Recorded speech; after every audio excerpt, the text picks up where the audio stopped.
Assalamualaikum warahmatullahi wabarakatuh. Perkenalkan, nama saya Salma Nadia Putri dari kelas 12 MIPA 3. Di sini saya akan menjelaskan materi tentang paradoks kembar.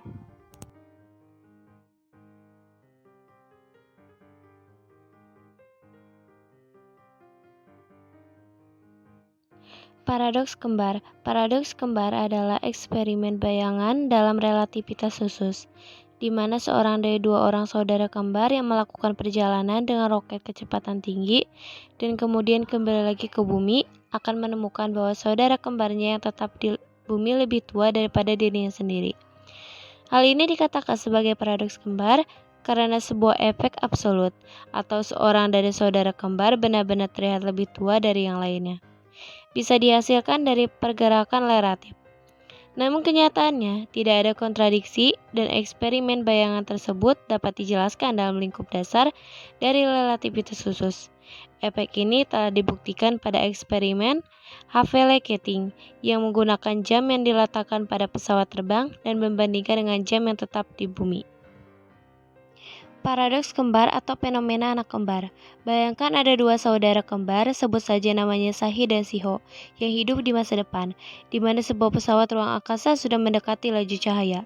Pada saat keduanya berumur 20 tahun, Sahi pergi ke sebuah bintang yang jaraknya 20 tahun cahaya dengan sebuah pesawat luar angkasa dengan laju 0,8 kecepatan cahaya. Setelah sampai di bintang yang dituju, Sahi kembali ke bumi. Alangkah terkejutnya dia ketika mendapati Siho yang tinggal di bumi telah berusia 70 tahun, sedangkan dirinya baru berusia 50 tahun. Hal ini kelihatannya mustahil, tapi itulah implikasi dari teori relativitas khusus, yaitu teori yang menegaskan bahwa tidak ada kerangka acuan yang mutlak dan bahwa laju cahaya adalah sama bagi semua pengamat sekalipun mereka dalam keadaan gerak relatif.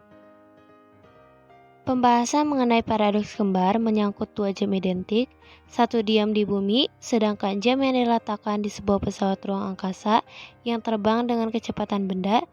Dua jam identik kita ganti dengan kembar. Hal ini bisa diterima dengan baik karena proses kehidupan merupakan jam biologis dari sifat keteraturan yang layak. Bagaimana perhitungan dan analisisnya sehingga waktu sampai kembali ke bumi Sahi lebih muda 20 tahun dari saudaranya terhadap Siho yang tinggal di bumi.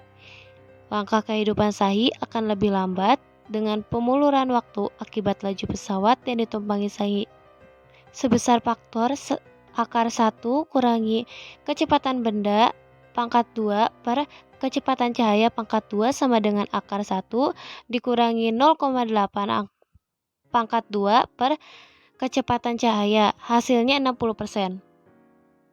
Ini artinya setiap jantung Siho berdetak 5 kali, detak jantung Sahi hanya 3 kali. Setiap Siho bernapas 5 kali, Sahi hanya 3 kali. Jika kita balikan situasinya, yaitu dari sudut pandang Sahi, Siho di bumi bergerak relatif terhadapnya dengan kecepatan 0,8 kecepatan cahaya. Jika demikian, apakah Siho akan berumur 50 tahun ketika pesawat ruang angkasa yang ditumpangi Sahi kembali ke bumi sedangkan umur Sahi telah 70 tahun? Tidak. Kedua situasi ini tidaklah sama. Sahi telah berubah dari sebuah kerangka acuan pada saat dia pergi ke kerangka acuan lainnya saat kembali ke bumi, sedangkan Siho tetap berada pada kerangka acuan yang sama pada saat Sahi melakukan perjalanan dan kembali lagi ke bumi. Menurut Siho, saudaranya membutuhkan waktu 25 tahun. T sama dengan S per Pi sama dengan 20 tahun kecepatan cahaya per 0,8 kecepatan cahaya sama dengan 25 tahun.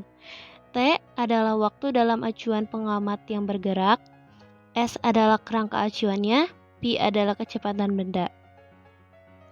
Untuk mencapai bintang itu dan 25 tahun lagi untuk tiba kembali ke bumi, dan oleh karena itu saudaranya berpergian untuk waktu total 50 tahun.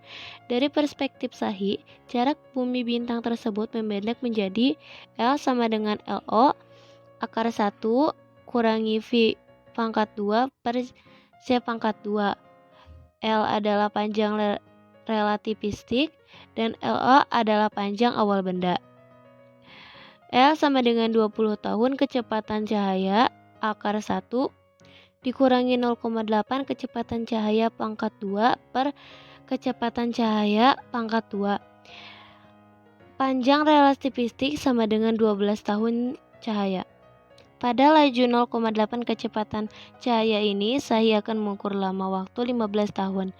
T sama dengan S per Pi sama dengan 12 tahun kali kecepatan cahaya per 0,8 kecepatan cahaya sama dengan 15 tahun. Di mana T adalah waktu dalam acuan pengamat yang bergerak, S adalah kerangka acuannya, dan Pi adalah kecepatan benda.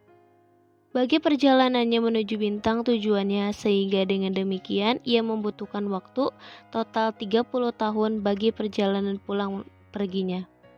Sekian pembahasan paradoks kembar yang bisa saya sampaikan. Wassalamualaikum warahmatullahi wabarakatuh.